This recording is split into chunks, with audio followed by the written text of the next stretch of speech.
সাইয়েদনা জিবরাইল আলাইহিস সালাম একদিন রাসূলুল্লাহ সাল্লাল্লাহু আলাইহি ওয়াসাল্লামকে বলেন, ওগো আল্লাহর হাবিব, আমি শুনেছি সব কিছু সৃষ্টির আগে নাকি আল্লাহ পাক আপনাকে সৃষ্টি করেছেন।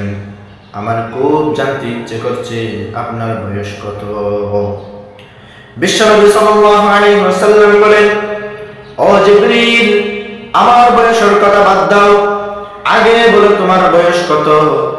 জিবরাইল আলাইহিস সালাম বলেন, ওগো আল্লাহর হাবিব, আমার বয়স কত আমার ঠিক মনে নাই।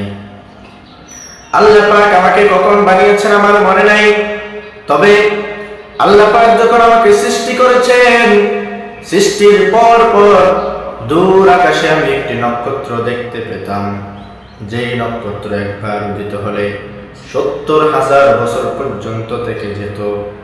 ওই নক্ষত্র যখন আবার অস্ত যেত, ওই নক্ষত্র যখন আবার ডুবে যেত, ৭০,০০০ বছর পর্যন্ত অস্ত যাওয়া অবস্থায় থেকে যেত।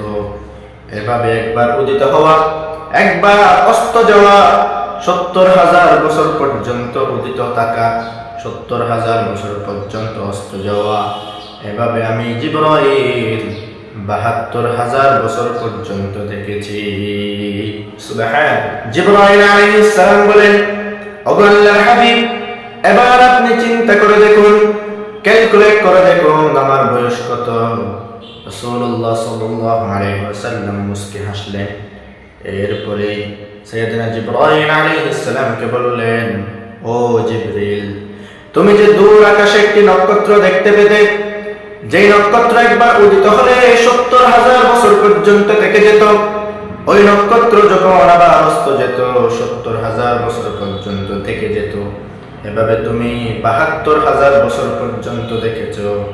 যেই নক্ষত্রকে তুমি একবার, দুবার নয়, তিনবার নয়, ১,০০০, ২,০০০ বছর নয়, ৭২,০০০ বছর পর্যন্ত এভাবে দেখেছো, ওই নক্ষত্র হলাম আমি মুহাম্মাদুর রাসূলুল্লাহ সাল্লাল্লাহু আলাইহি ওয়াসাল্লাম।